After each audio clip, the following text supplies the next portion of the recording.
जय भोलेनाथ। प्यारे भक्तों, आज आप सुनिए सोमवार व्रत की पौराणिक कथा। एक समय की बात है, एक पर्वत पर शिव जी का एक सुंदर मंदिर था। वहां बहुत से लोग शिव जी की पूजा के लिए आते थे। इनमें दो भक्त मुख्य थे, एक ब्राह्मण और दूसरा भील। ब्राह्मण प्रतिदिन शिव जी का फूलों से अभिषेक करता, भील जल से शिव जी का अभिषेक करता और भक्ति भाव से उनके सामने नृत्य करता था। एक दिन ब्राह्मण जब मंदिर में गया तो उसने देखा कि शिव जी भील से वार्तालाप कर रहे थे। ब्राह्मण को यह अच्छा न लगा। उसने सोचा, मैं ब्राह्मण हूँ, भांति भांति के बहुमूल्य पदार्थों से भगवान की पूजा करता हूँ, फिर भी भगवान मुझे छोड़कर इस भील से वार्तालाप करते हैं। उसने शिव जी से पूछा, भगवान, क्या आप मुझसे असंतुष्ट है? मैं ऊंचे कुल में पैदा हुआ हूँ तथा बहुमूल्य पदार्थों से आपकी पूजा करता हूँ, जबकि यह भील निकृष्ट और अपवित्र पदार्थों से आपकी उपासना करता है, फिर भी आप इसे ही चाहते हैं। भगवान शिव ने उत्तर दिया, ब्राह्मण, तुम ठीक कहते हो, परंतु इस भील का जितना स्नेह मुझ पर है उतना तुम्हारा नहीं है। एक दिन शिव जी ने अपनी एक आंखें को फोड़ ली। ब्राह्मण नियत समय पूजा करने आया। उसने देखा शिव जी की एक आंख नहीं है। पूजा करके वह अपने घर लौट गया। उसके बाद भील आया। जब उसने देखा कि भगवान शिव की एक आंखें नहीं है तो उसने झट से अपनी आंख निकालकर उनको लगा दिया। दूसरे दिन ब्राह्मण फिर आया। शिव जी की दोनों आंखें देखकर उसे अत्यंत आश्चर्य हुआ। शिव जी ने कहा, ब्राह्मण, इस आंख को गौर से देखो, यह उस भील की आंखें हैं जो उसने मुझे प्रेम पूर्वक समर्पित की है। तुमने तो ऐसा सोचा तक नहीं, इसलिए मैं कहता हूँ कि भील ही मेरा सच्चा भक्त है। शिव की कृपा से भील की आंख भी ठीक हो गई और उसके दिव्य चक्षु भी खुल गए।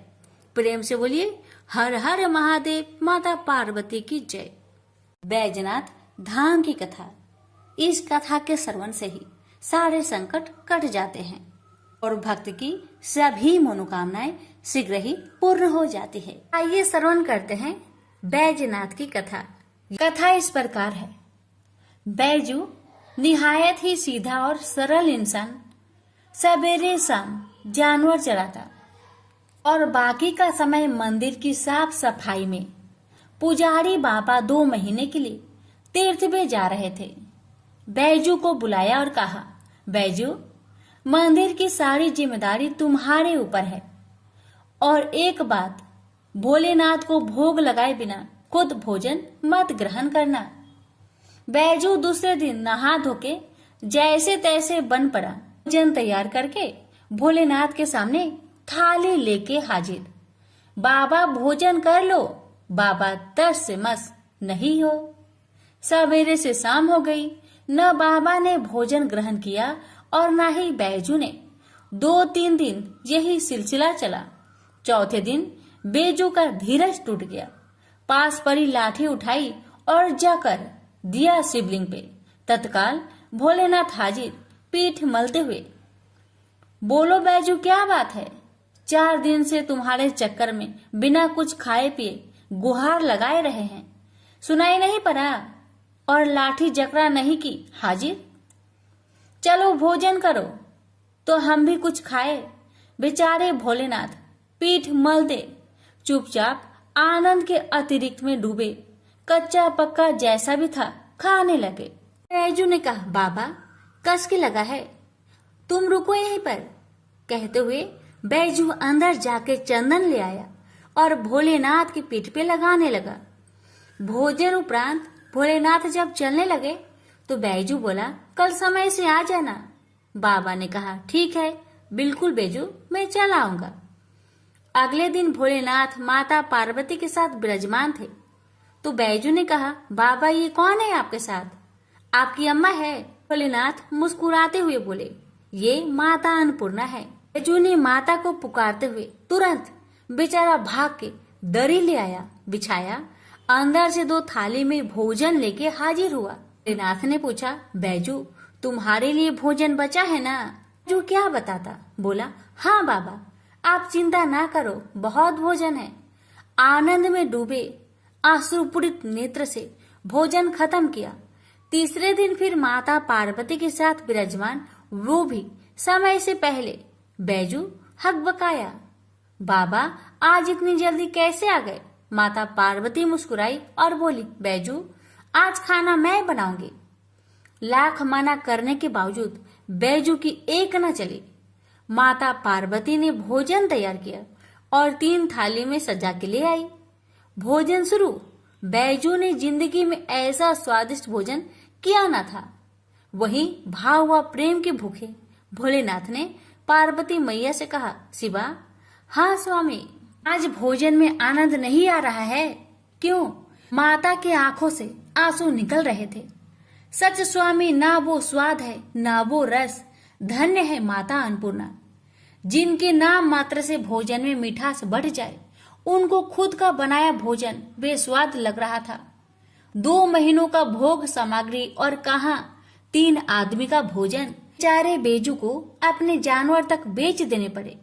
किन्हीं कारणवश पुजारी बाबा बजाय 2 महीनों के 1 महीने के अंदर ही तीर्थ से वापस लौट आए। पुजारी बाबा ने बैजू को बुलवाया और कहा, बैजू भोलेनाथ को समय से भोग लगाता था ना? बैजू ने बोला, हाँ पुजारी बाबा, पर बाबा आप तो कह रहे थे कि भोलेनाथ अकेले आएंगे, पर भोलेनाथ तो माता अन्नपूर्णा के साथ आते हैं और दोनों जन पेट भर भर के भोजन करते हैं, इसलिए मुझे अब तो अपना जानवर तक बेचना पड़ा। पुजारी बाबा बैजू की बात सुनकर आश्चर्य में पड़ गए, क्योंकि पुजारी बाबा जानते थे कि बैजू झूठ नहीं बोल सकता। पुजारी बाबा ने बोला, बैजू क्या सच में भोलेनाथ माता पार्वती के साथ आते थे? तो तुम आज एक काम करना, आज तुम फिर भोग लगाओ, मैं भी देखता हूँ कि कौन कौन आते हैं आज में। बैजू बेचारा समय से भोजन लेके हाजिर, बुलाना शुरू। काहे को भोलेनाथ आएंगे? बुलाते बुलाते थक गया, पर भोलेनाथ को न आना था, वो न आए। बैजू कहने लगा, बाबा बाबा आप आइए चाहे न आइए, मैं लाठी नहीं उठाऊंगा। बस शिवलिंग पकड़ के रोए जा रहा था। बाबा आए और बोले, आंखें खोलो बैजू। सामने ही माता पार्वती और भोलेनाथ विराजमान थे। लिपट गया चरणों में। माँ बाबा, जो आज तुम न आते तो मैं जान दे देता अपनी। भोलेनाथ ने बैजू को हृदय से लगाया और बोले, बैजू बेमोल बिक गया तेरे हाथ में, सुन, आज से मुझसे पहले लोग तेरा नाम लेंगे, फिर मेरा, आगे बैजू फिर पीछे नाथ, बैजनाथ। प्रेम से बोलिए, बैजनाथ भगवान की जय। हर हर महादेव, माता पार्वती की जय। मनुष्य के कर्म फल का भंडार अक्षय है। उसे भोगने के लिए जीव 84 लाख योनियों में शरीर धारण करता आ रहा है। समस्त जीव को अपने द्वारा किए गए शुभ अथवा अशुभ कर्मों का फल निश्चित रूप से भोगना ही पड़ता है। आज जो इंद्र है वह अपने पहले के जन्मों में कभी कीड़ा हो सकता है, तथा पहले का कीट आज अपने सत्कर्मों से इंद्र बन सकता है। कर्म की गति जानने में देवता भी समर्थ नहीं है, मानव की बात तो क्या है। इसलिए कहा गया है, कर्मों की गति बड़ी गहन और न्यारी होती है। कर्म फल के विलक्षण प्रभाव को दिखलाता राजा बलि का जीवन। आइए श्रवण करते हैं इस कथा में। पौराणिक मान्यता के अनुसार राजा बलि पूर्व जन्म में जुआरी था। एक दिन उसे जुए में कहीं से कुछ पैसे मिले। उन पैसों से उसने अपनी प्रियतमा वैश्या के लिए कुछ सुंदर माला, इत्र व चंदन खरीदा और कामातुर होकर उसने मिलने के लिए जल्दी जल्दी चला जा रहा था। तभी एक पत्थर से ठोकर खाकर वह मूर्छित हो गया।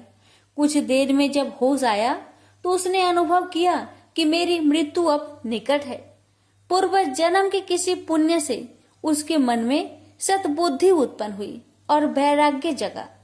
जुआरी ने कभी किसी महात्मा से सुना था कि कोई भी वस्तु शिव अर्पण कर देने से बहुत पुण्य होता है। उसने सोचा, माला इत्र चंदन तो प्रियतमा तक पहुंच नहीं सकता, शिव अर्पण कर देने से कुछ अच्छा होगा तो हो जाएगा, अन्यथा मर तो रहा ही हूँ और माला इत्र चंदन भी जमीन पर गिरकर बेकार जा रहे हैं। यही सोचकर जुआरी ने माला इत्र व चंदन भगवान शिव को अर्पण कर दिया। जुआरी की मृत्यु होने पर यमराज के दूत उसे पकड़ कर ले गए। यमराज ने चित्रगुप्त से कहा, इसका बही खाता देखो। चित्रगुप्त ने कहा, यह तो जन्म जन्मांतर का पाप ही है। बस अभी अभी थोड़ी देर पहले जुए में जीते पैसे से इसने वैश्य के लिए माला इत्र व चंदन खरीदा था। जब ठोकर खाकर गिरा तो इसने मृत्यु के निकट देखी और सोचा कि माला आदि चीजें बेकार जा रही है, तो उसे शिव अर्पण कर दिया। जब कोई भगवान को माला अर्पण करने वाला तो था ही नहीं, न ही इसने भगवान के लिए माला खरीदी थी। बस यही इसका पुण्य है। यमराज ने कहा, यह तो इसका पुण्य ही माना जाएगा। यमराज ने जुआरी से पूछा, पहले तुम पुण्य का फल भोगे हो या पाप का? जुआरी ने कहा, मैं तो जन्म जन्मांतर का पापी हूँ। पाप का फल भोगने में पता नहीं कितना समय लगे, इसलिए मैं पहले पुण्य का फल भोगना चाहता हूँ। भगवान शंकर की कृपा से जुआरी बन गया इंद्र। राज ने कहा, शिव अर्पण के पुण्य से तुम 3 घड़ी के लिए इंद्र लोक के मालिक बन गए हो। भगवान शिव के बिना भक्ति की आराधना से जमीन में गिरी हुई गंध पुष्प से एक महापातक की को कितना बड़ा फल मिला। जो लोग श्रद्धा और भक्ति के साथ भगवान शिव को गंध पुष्प व जल अर्पण करते हैं, उनकी आराधना करते हैं, तो उन्हें सहज मुक्ति मिलती है। उसी समय देवगुरु बृहस्पति आए और जुआरी को ऐरावत हाथी की पीठ पर बैठाकर इंद्र लोक ले गए।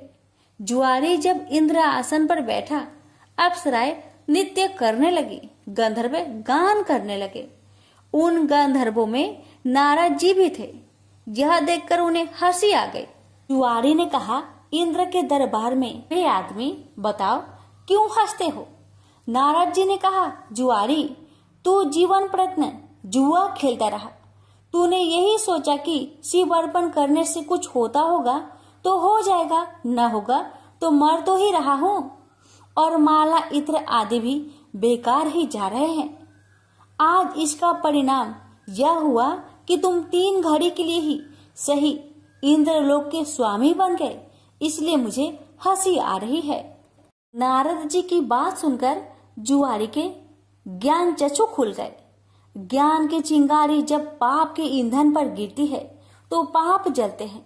जुआरी सिंहासन से उतरा और नारद जी से कहा, गुरुदेव, अब भगवान शंकर के अलावा कोई शरण नहीं है। हम सारे इंद्र आसन पर ही तुलसी रख देते हैं। शिव के समान देव नहीं, शिव के समान गति नहीं, शिव के समान दाता नहीं है, शिव के समान योद्धा नहीं है। इतना कहकर जुआरी ने स्वर्ग की निधियों का ऋषियों को दान करना शुरू कर दिया। उसने ऐरावत हाथी अगस्त्य जी को उच्च श्रवा नाम का घोड़ा, विश्वामित्र को कामधेनु गाय, महर्षि वशिष्ठ को चिंतामणि रत्न, गालवल जी को और कल्प वृक्ष कौंडिन्य मुनि को दे दिया। भगवान शंकर को प्रसन्न करने के लिए जुआरी ने कुछ ही देर में सारा इंद्रलोक दान कर दिया। तभी 3 घड़ी बीत गई। वह फिर यमलोक पहुंचाया गया। जब इंद्र वापस आए तो अमरावती ऐश्वर्य शून्य थी। इंद्र स्वर्ग के सारे ऐश्वर्य, ऐरावत हाथी, कामधेनु, परिजात पुष्प आदि को न देखकर क्रोधित हो गए और पूछने लगे, ये सब कहाँ चले गए? तब देवगुरु बृहस्पति बोले, सब कुछ जुआरी ने दान दे डाला। बड़ी भारी सत्ता मिलने पर जो परमार्थ में न पड़कर सत्कर्म में लगे रहते हैं, वे ही धन्य हैं।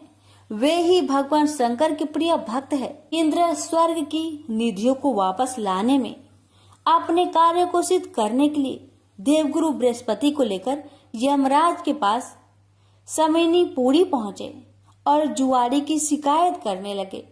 यमराज ने जुआरी से अपना पक्ष रखने को कहा। जुआरी ने कहा, हमको जो करना था हमने कर लिया, अब आपको जो करना हो वह आप कर लो। यमराज ने इंद्र से कहा, आप बूढ़े हो गए हैं, किंतु अभी तक आपके राज्य से संबंधित आसक्ति दूर नहीं हुई है। जुआरी का पुण्य आपके 100 यज्ञों से ही कहीं महान है। जाइए ऋषियों के चरणों में पड़कर या धन देकर अपने रत्न लौटा लीजिए। यमराज ने जुआरी से कहा, दान का पुण्य भूलोक में ही होता है, स्वर्ग में दान नहीं करना चाहिए, इसलिए तुझे नरक की यातना भोगनी ही होगी।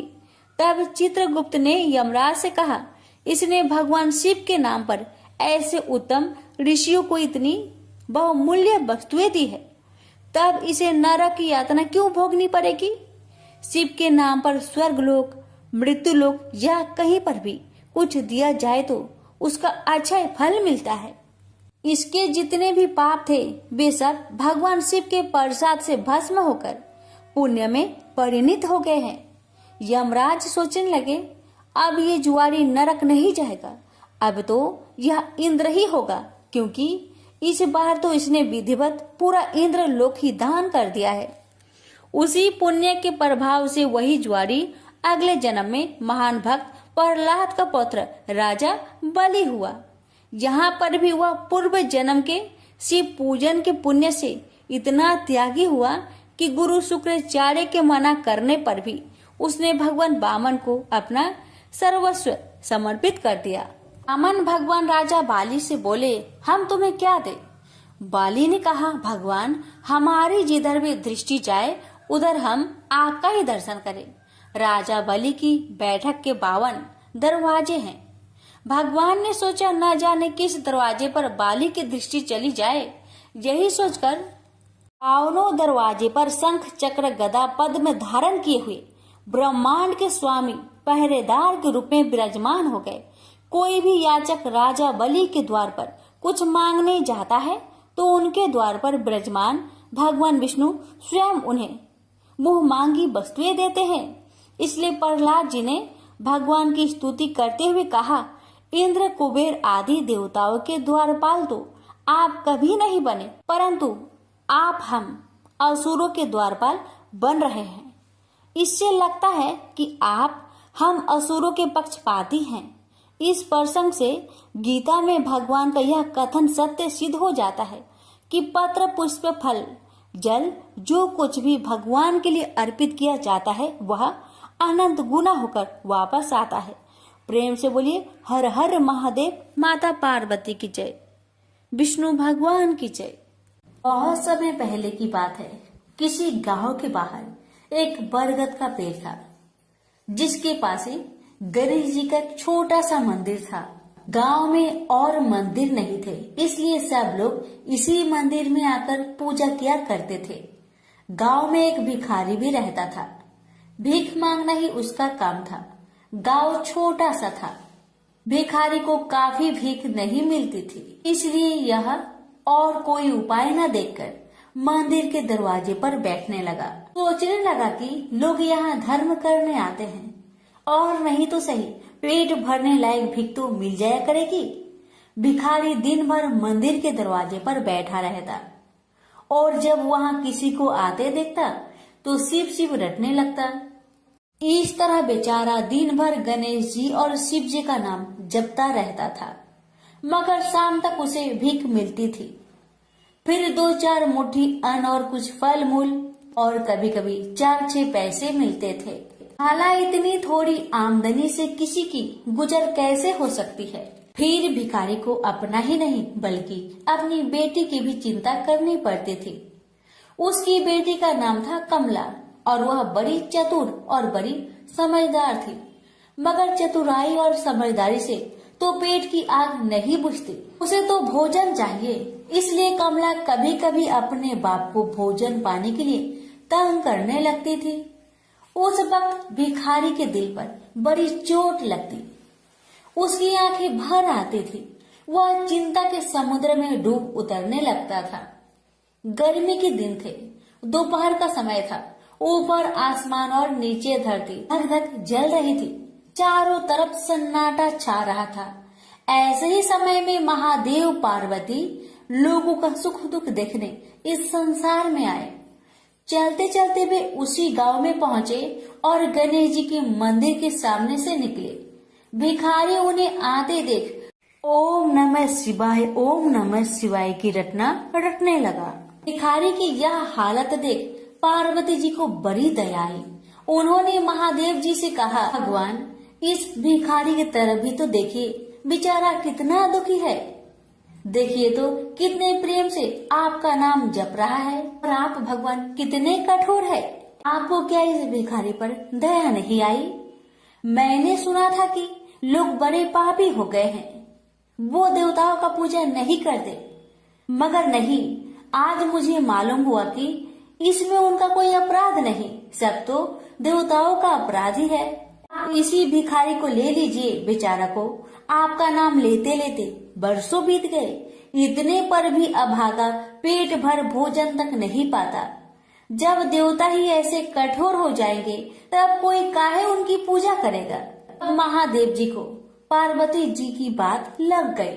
भगवान बोले, देवी आप असल बात क्या है नहीं जानती और आप जान भी नहीं सकती, क्योंकि आपका हृदय ही इतना कोमल है कि मैं कहता हूँ देवी आप जिद ना करें, जो हो रहा है उसे होने दीजिए। देवी ने एक ना सुना तो भगवान ने कहा, ठीक है तो मैं आज इस भिखारी के लिए कुछ बंदोबस्त करा देता हूँ, जिससे इस भिखारी का दुख दूर हो जाएगा। इतना कहकर महादेव जी पार्वती जी के साथ मंदिर में पहुँचे।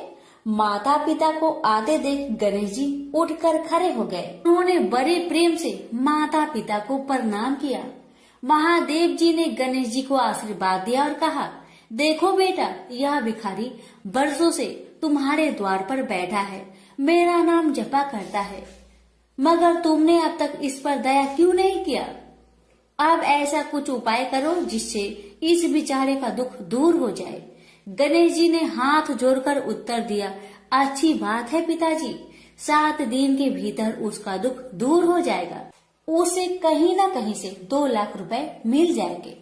गणेश जी का उत्तर सुनकर महादेव पार्वती आगे को चल गए।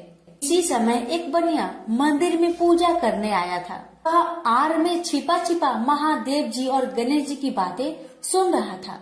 उसने सोचा, ये तो बहुत अच्छा मौका है, यदि थोड़ी चतुराई से काम लूं तो सहज ही 2 लाख का मालिक मैं हो सकता हूँ। बस वह बड़ी खुशी से भिखारी के सामने पहुँचा और उसे प्रणाम कर एक तरफ बैठ गया। भिखारी को आज तक किसी ने प्रणाम नहीं किया था, न कोई उसके पास आकर बैठा ही था। बनिए की इस काम से भिखारी ने समझा कि यह बेशक कोई भला मानुष है। वह मन ही मन प्रसन्न हुआ और बनिए से बोला, बाबा आप बहुत दयालु जान पड़ते हैं, कहिए मेरे पास आने की कृपा क्यों कर हुई? आप नहीं जानते मैं गरीब भिखारी हूँ। बनिए को तो अपना मतलब गांठना था। मीठेपन से बोला, आप भिखारी है? कौन कहता है कि आप भिखारी है? मुझे अच्छी तरह मालूम है कि आप एक पहुँचे हुए महात्मा हैं और आपके दर्शन से लोगों के पाप दूर हो जाते हैं। मैं भी आपके दर्शन करने चला आया हूँ। मुझे आपसे कुछ पूछना है, यदि आज्ञा दो तो पूछो। भिखारी खुशी से बोला, पूछिए। बलिया बोला, भला दिन भर आपको कितनी भीख मिल जाती है? भिखारी बोला, भाई मिलने की क्यों पूछते हो, यहाँ तो पेट की भी लाले पड़े रहते हैं। रोजाना 2-4 मुट्ठी अन्न मिल जाता है, कभी 2-4 पैसे भी मिल जाते हैं, किसी तरह दिन काट लेता हूँ। बनिया कहने लगा, राम राम, आप जैसे महात्मा और यह कष्ट, इस गांव के आदमी भी क्या आदमी हैं? आपकी थोड़ी सी सहायता नहीं कर सकते? आप कैसे यह कष्ट सह लेते हैं? मुझे तो आप पर बड़ी दया आती है। मेरे जी में आता है कि मैं आपकी कुछ सेवा करूं, पर कहने में डर मालूम होता है। भिखारी बोला, आप मेरी सहायता कर सकते हैं?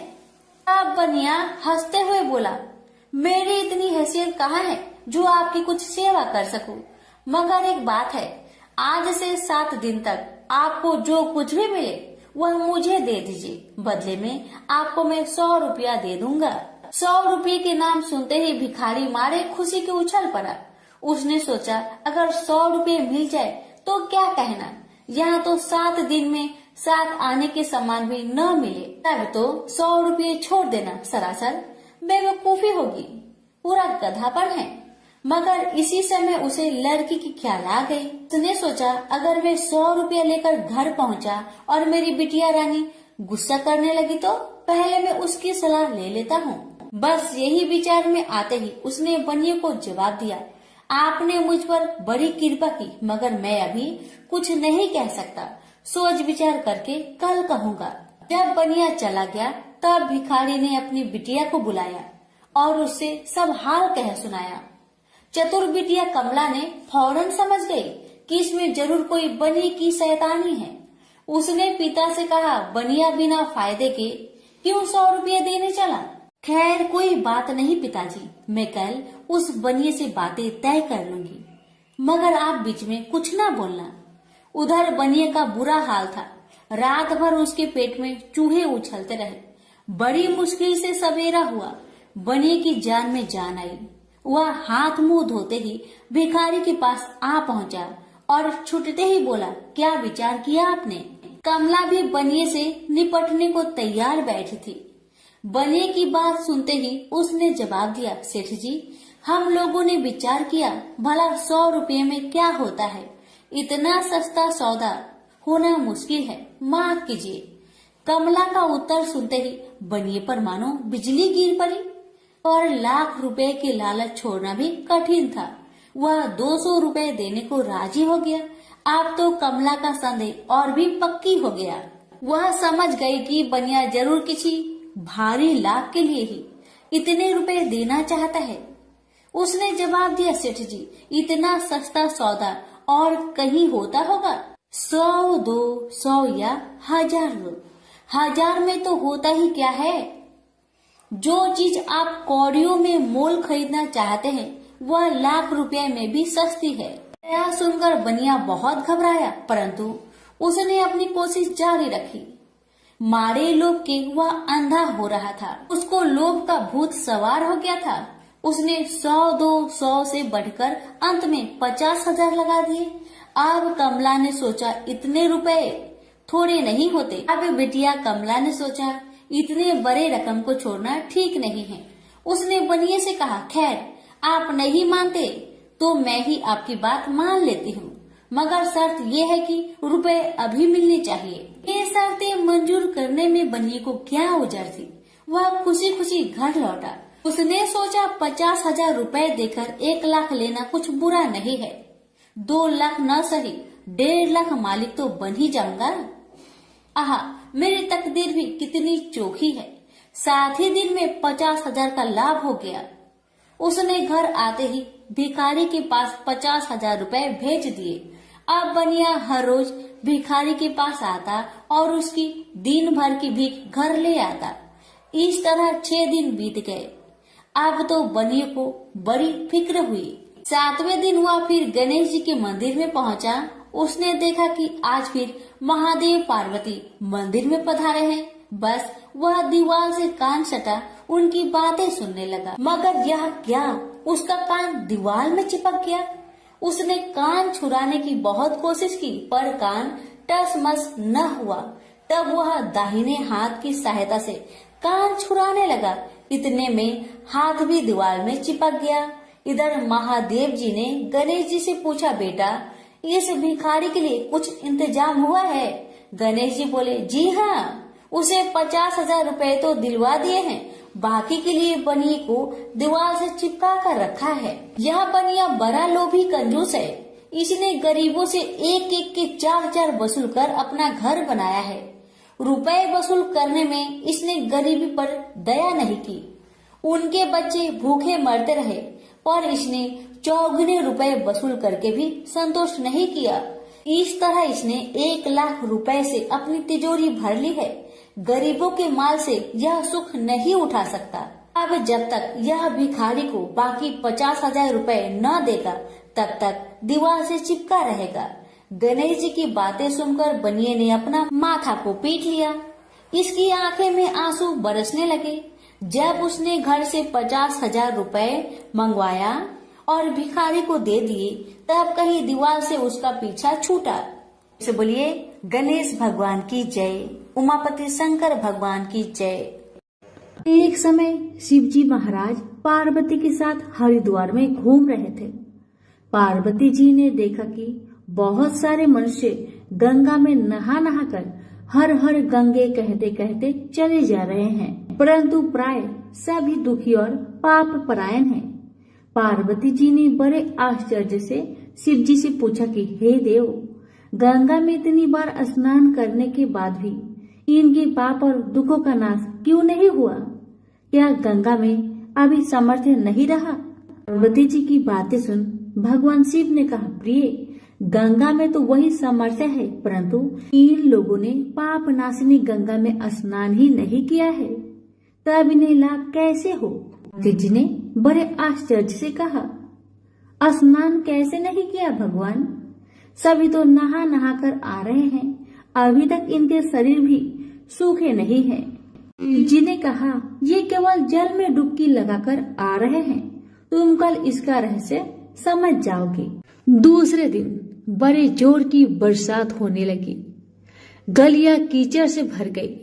एक चौड़े रास्ते में एक गहरा गड्ढा था, चारों ओर लपटीला कीचड़ भर रहा था। उसी गड्ढा में भगवान शिव ने लीला करते हुए वृद्ध ब्राह्मण का रूप धारण कर लिया और दीन विवश की तरह गड्ढे में जाकर ऐसे पड़ गए कि जैसे मानो कोई मनुष्य चलता चलता गड्ढे में गिर पड़ा हो। निकलने की कोशिश करने के बावजूद भी वह निकल नहीं पा रहा है। पार्वती जी को भगवान शंकर ने समझाकर गड्ढे के पास बैठा दिया कि देखिए देवी, आप लोगों को सुना सुनाकर यूं पुकारती रहिए कि मेरे वृद्ध पति अकस्मात गलती से गड्ढे में गिर पड़े हैं, कोई पुण्य आत्मा ही इन्हें निकालकर इनके प्राणों की रक्षा करे। इस प्रकार आप बार बार कहते रहिएगा। भगवान के कहे अनुसार माता पार्वती ने किया। भगवान ने इतना भी कहा कि जब कोई मुझे बचाने की कोशिश करे तो आप उसे इतना कह दीजिएगा, मेरे पति सर्वथा निष्पाप है, इन्हें वही छुए जो स्वयं निष्पाप हो। यदि आप निष्पाप है तभी आप मेरे पति को हाथ लगाइए, नहीं तो हाथ लगते ही आप भस्म हो जाएंगे। पार्वती जी ने भगवान की बात को ध्यान में रखकर गड्ढे के किनारे पर बैठ गई और आने जाने वालों को सुना सुनाकर शिव जी की सिखाई हुई बात कहने लगी। गंगा में नहाकर लोगों के दल आ रहे थे। सुंदरी महिला को यूं बैठी देखकर कईयों का मन में पाप आया। कई लोग लज्जा से डरे, कईयों को कुछ धर्म का भय हुआ, कई कानून से डरे। कुछ लोगों ने तो पार्वती जी को यह भी सुना दिया कि मरने दे बूढ़े को, क्यों उनके लिए रोती है। आगे और कुछ दयालु सच्चा चरित्र पुरुष थे। उन्होंने करुणावश युवती के पति को निकालना चाहा, परंतु पार्वती के वचन सुनकर वे भी रुक गए। उन्होंने सोचा कि हम गंगा में नहाकर आए तो हैं, क्या हुआ, पापी तो है ही, कहीं होम करते समय हमारा हाथ ना जल जाए। किसी को भी बेजुर्बी शंकर को निकालने का साहस नहीं हुआ। सैकड़ों आए, सैकड़ों ने पूछा और चले गए। संध्या हो चली। शिव जी ने कहा, देखिए पार्वती जी, आपने देखा कोई है गंगा नहाने वाला यहाँ पर? थोड़ी देर बाद एक जवान हाथ में लोटा लेकर हर हर गंगे करता हुआ निकला।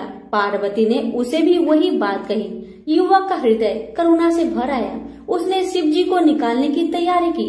पार्वती ने रोकर कहा कि भाई, यदि तुम सर्वथा निष्पाप नहीं हो तो मेरे पति को छूते ही जल जाओगे। उस युवक ने उसी समय बिना किसी संकोच के दृढ़ निश्चय के साथ पार्वती जी से कहा, माते, मेरे निष्पाप होने में तुम्हें क्यों संदेह होता है? देखती नहीं मैं अभी गंगा नहाकर आया हूँ। भला गंगा में गोता लगाने के बाद भी कभी पाप रहते हैं?